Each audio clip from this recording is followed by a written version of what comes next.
नमस्कार,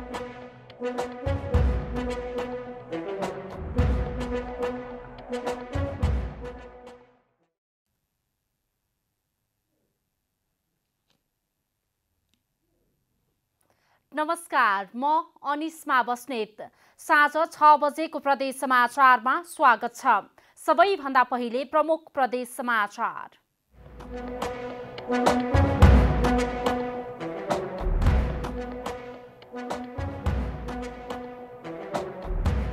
नेकपा एमाले पार्टी समाप्त भइसकेको एकीकृत समाजवादीका अध्यक्ष नेपालको टिप्पणी, अबका दिनमा राप्रपा एमाले र लोसपा एक हुने दावी। नेपाल भारत सीमा नाकाको समस्या जस्ताको त्यस्तै, सरकारवालाले विवाद समाधान गर्न ध्यान नदिएको इलामवासीको गुनासो। र झापामा नेपालकै पहिलो अलैँची प्रशोधन उद्योग सञ्चालनमा, सरकारले उद्योगलाई अगाडि बढाउने योजना नल्याएको व्यवसायीहरूको गुनासो।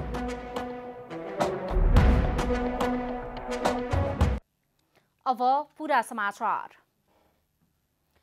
नेकपा एकीकृत समाजवादीका अध्यक्ष माधव कुमार नेपालले नेकपा एमालेका अध्यक्ष केपी शर्मा ओलीको पार्टी समाप्त भइसकेको बताउनु भएको छ।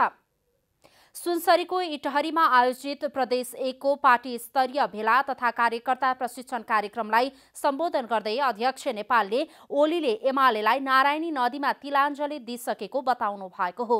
एमाले भित्र पार्टीको झण्डा बाँदरले बोक्नु पर्ने दिन आउने बताउँदै अध्यक्ष नेपालले अब ओली एन्ड कम्पनीको दिन सकिएको बताउनुभयो। उहाँले पार्टीको झण्डा उठाउन मजदुर किसान नचाहिने भएकाले गैडालाई थमाइएको समेत बताउनुभयो।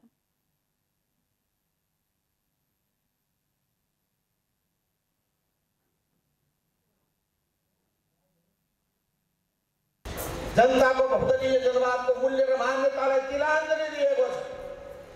त्यो नारायणी नदीमा बगाइदिइसकेको छ। अब त्यो पार्टीको झण्डा उठाउनलाई मजदुर किसान चाहिएन। गैडालाई खोजिकन हँसिया तोडाको झण्डा सुम्पिएको छ। अध्यक्ष नेपालले एमाले भित्र रहेका नेताहरूको हविगत निल्नु न ओकल्नुको अवस्थामा पुगेको बताउँदै अबका दिनमा राप्रपा एमाले र लोकतान्त्रिक समाजवादी एक हुने दावी समेत गर्नुभयो। युवा लक्षित कार्यक्रममा बजेट मात्र खर्च नगरी काम गर्ने वातावरण पनि सिर्जना गर्नुपर्ने युवा तथा खेलकुद मन्त्री महेश्वर जङ गहतराजले बताउनु भएको छ। बाँकेमा राष्ट्रिय युवा परिषदको 2 दिने अभिमुखीकरण कार्यक्रममा मन्त्री गहतराजले देशले उत्पादन गरेका दक्ष जनशक्तिलाई बाहिर पठाउनु भन्दा पनि यही स्थायी रूपमा काम गर्ने वातावरण सिर्जना गर्नुपर्ने दायित्व सरकारी वा गैर सरकारी निकायहरूको रहेको बताउनुभयो। दक्ष जनशक्ति त उत्पादन गर्ने, तर त्यो दक्ष जनशक्ति आफ्नै देशमा केही गरौँ भन्नतिर भन्दा त्यो हामीले तयार गरेको जनशक्ति त्यो रेमिटेन्सको लागि मात्रै प्रयोग हुने, आफ्नै देशमा को लागि प्रयोग नहुने सक्ने स्थिति कर्मश पैदा हुन्छ। त्यो पनि निराशाको विषय। त्यसैले यो कुरालाई पनि हामीले तल कार्यक्रम बनाउँदाखेरि बडो ध्यान दिनुपर्ने हुन्छ भन्ने मलाई लाग्छ। देशभरि रहेका 40 वर्ष मुनिका युवाहरूलाई स्वरोजगार र व्यवसायी बनाउनका लागि कार्यशालाको आयोजना गरिएको छ। आर्थिक वर्ष 2078-79 का लागि युवा तथा खेलकुद मन्त्रालयको योजना र वार्षिक बजेटका बारेमा पनि छलफल गरिने बताइएको छ। नेपाल र भारतको सिमानामा लामो समयदेखिको विवाद र मिचको अवस्था अहिले पनि जस्ताको त्यस्तै छ। भारतले बारम्बार सीमा मिचेर संरचना बनाइरहन्छ, तर नेपाली भूभागमा संरचना बनाउँदा रोक लगाउने र दुःख दिने गरेको स्थानीयको गुनासो छ।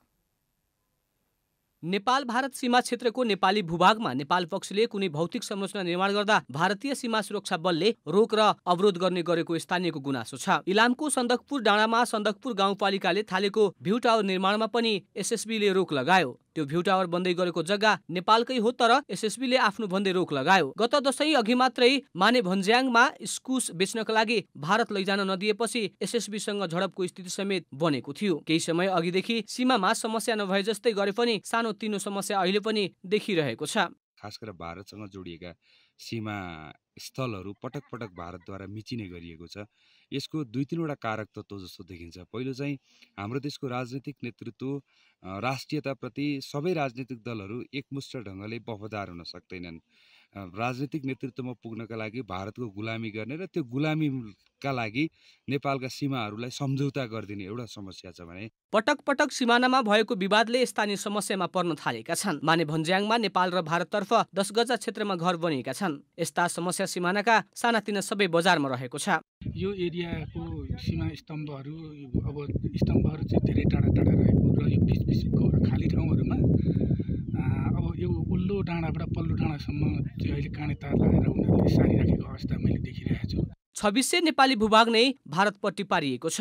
नापी टोलीले उक्त भाग भारततर्फ नै पर्ने भन्ने देखाएको भए पनि आधिकारिक र औपचारिक रूपमा भने त्यो भाग कता पर्छ भन्ने अहिलेसम्म टुङ्गो लागिसकेको छैन। कम्तीमा हामी डोमेस्ल्यान्डलाई छोडेर 30 मिटर वरपर भारत सरकारले पनि 30 मिटर वरपर सीमा 10 गजा क्षेत्रभन्दा पर र नेपाल सरकार हाम्रो तर्फबाट पनि हामीले पनि 30 मिटर छोडेर भवन संरचनाहरू निर्माण गर्ने भन्ने हाम्रो जेन्टल एग्रिमेन्ट भएको छ र यो यही रूपमा अहिले हामीले यहाँ हाम्रो सीमा क्षेत्रभित्रको समस्याहरूको विषयमा हामीले यसरी कुरा गरिरहेका छौँ। भारतीय सीमा क्षेत्र इलामको पशुपतिनगर सहित सलकपुर, समालबुङ, 2600, कालपोखरी, माने भन्ज्याङ र जौवारीमा बीओपी स्थापना भइसकेका छन् भने पाटापुर, मेघमा, गोर्खे र सन्दकपुर पनि प्रस्तावित छन्। सीमा स्तम्भ सुरक्षा र सिमानामा हुने अपराधिक गतिविधि नियन्त्रणका लागि सीमामा नै बीओपी राखिए पनि सीमाका समस्या हटेको छैन। भारतीय सुरक्षा निकाय एसएसबी सीमा क्षेत्रका भारतीय भूभागमा जताततै छ।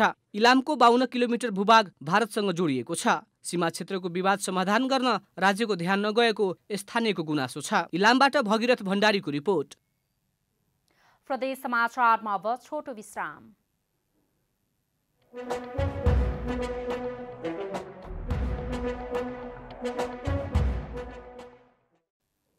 प्रदेश समाचारमा अब थप समाचार।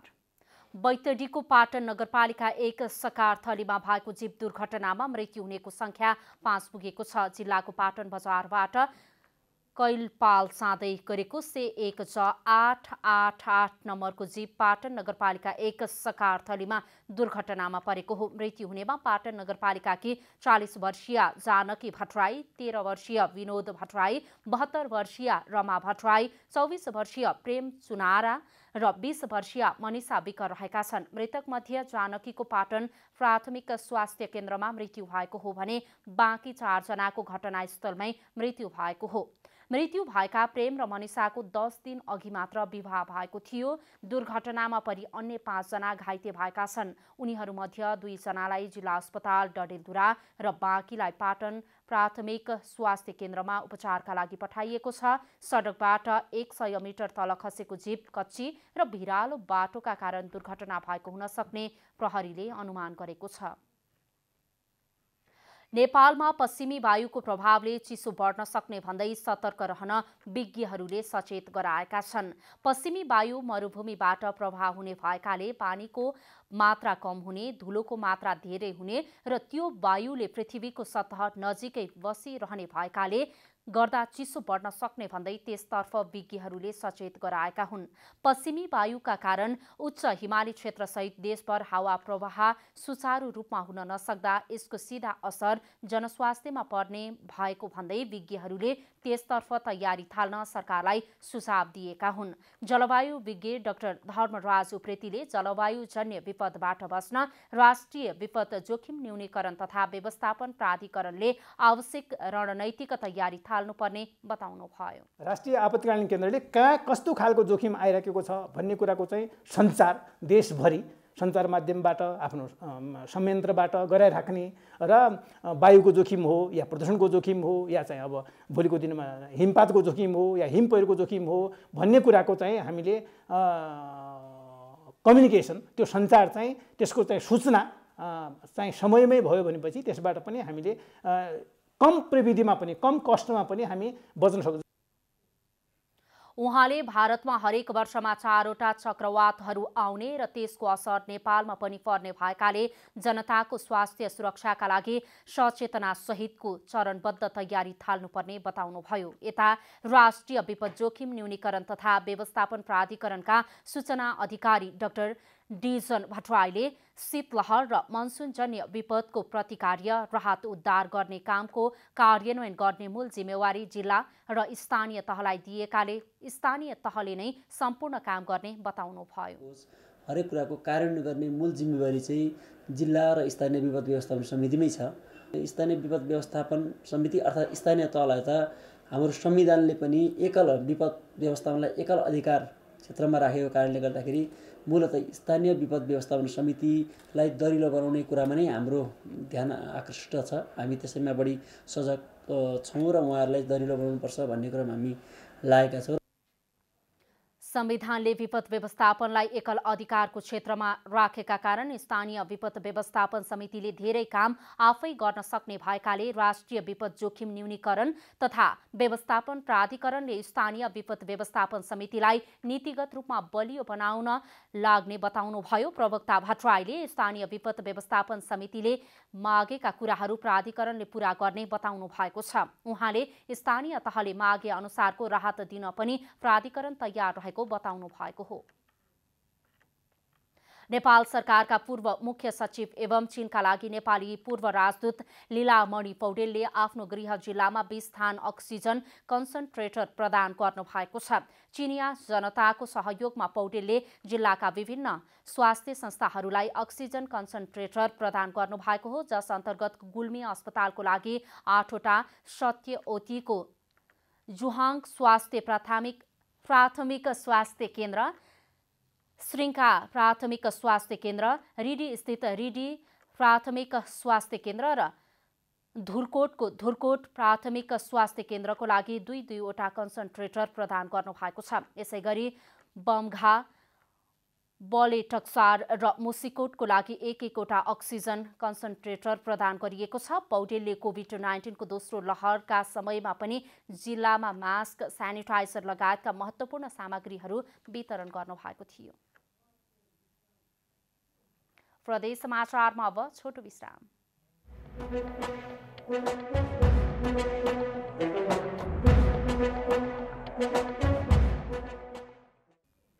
प्रदेश समाचारमा अब थप समाचार। नेपाली परिचय बोकेको कृषि उपज अलैँचीलाई गुणस्तरीय उत्पादन गरी विश्व बजारमा पुर्याउने उद्देश्यका साथ झापामा नेपालकै पहिलो अलैँची प्रशोधन उद्योग सञ्चालनमा आएको छ। अर्जुनधारा नगरपालिका वडा नम्बर 8 मा एभरेस्ट लार्ज कार्डम प्रालीले उद्योग सञ्चालनमा ल्याएको हो। पहाडी जिल्लामा उत्पादन हुने नगदे बाली, कालो सुन भनेर चिनिने अलैँचीबाट विभिन्न परिकार तयार पारी नेपाल भारत हुँदै तेस्रो मुलुकसम्म पुर्याइने लक्ष्य रहेको उद्योग अध्यक्ष निर्मल भट्टराईले बताउनुभयो। यी उत्पादनहरूबाट नेपाली कच्चा अलैँचीको प्रशोधन सहित तेस्रो मुलुकमा समेत निर्यात गर्ने उद्देश्य राखेका छौँ। माउन्टेन पल्स मिजाज, माउन्टेन पल्स स्वादिष्ट चाँदी लेपित उच्च कोटिका अलैँची बीजलाई केसरको साथमा मिलाएर तयार पारिएको छ। यो विशेष गरी माउथ फ्रेसनरको रूपमा प्रयोग हुन्छ भने यसले पाचनमा मद्दत गर्नुका साथै रक्त सञ्चारमा पनि सहयोग पुर्याउने अध्यक्ष भट्टराईले जानकारी दिनुभयो। उहाँका अनुसार मिजाज माउन्टेन पल्स 400 र 200 ग्राममा उपलब्ध छन्। अलैँचीबाट उत्पादन भएका मिजाजका फाइदाहरू के हुन सक्छन् भनेर जानकारी गराउनु आफ्नो दायित्व रहेको कम्पनीका एम्बेसडर तथा नायिका स्वस्तिमा खड्काले बताउनुभयो। हामी एज अ नेपाली यो कुरा कन्जम्सन धेरै छैन हाम्रो भनिसकेपछि एज अ ब्रान्ड एम्बेसडर मेरो पनि के रोल हुन जान्छ भन्दाखेरि चाहिँ भोलि पब्लिकहरूलाई चाहिँ यसको ब्रान्ड एम्बेसडर मात्रै होइन कि हामीले यसको चाहिँ बेनिफिटहरू के छ, यसको मेटाबोलिजम बढाउने, अझ केटी मान्छेहरूलाई पिरियड क्राम्स जुन महिनावारीमा हुने दुखाइ हुन्छ त्यसको लागि पनि एकदमै राम्रो रहेछ यो होइन। कोरोना संक्रमणका बीच पनि निजी क्षेत्रले उद्योग स्थापना गरी राज्यलाई फाइदा पुग्ने भए पनि सरकारले उद्योगी व्यवसायलाई अघि बढ्ने खालको कार्यक्रम ल्याउन नसकेकोमा उद्योग वाणिज्य महासंघ प्रदेश नम्बर 1 का अध्यक्ष टीकाराज ढकालले दुःख व्यक्त गर्नुभयो। नेपालले चाहिँ उत्पादन गरेर र मेटेरियलको हिसाबमा इन्डिया मात्रै निर्भर परिरहेको यो मार्केट हो।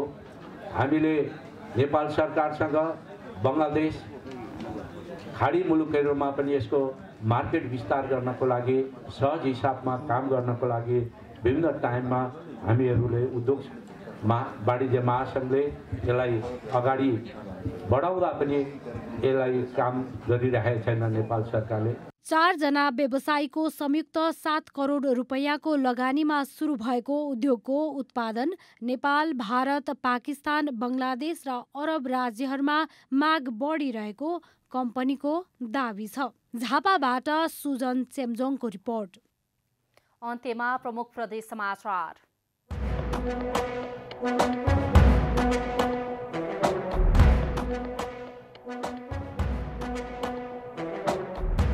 नेकपा एमाले पार्टी समाप्त भइसकेको एकीकृत समाजवादीका अध्यक्ष नेपालको टिप्पणी अबका दिनमा राप्रपा एमाले र लोसपा एक हुने दाबी। नेपाल भारत सीमा नाकाको समस्या जस्ताको त्यस्तै सरकारवालाले विवाद समाधान गर्न ध्यान नदिएको इलामवासीको गुनासो। र झापामा नेपालकै पहिलो अलैँची प्रशोधन उद्योग सञ्चालनमा सरकारले उद्योगलाई अघि बढाउने योजना नल्याएको व्यवसायीहरूको गुनासो।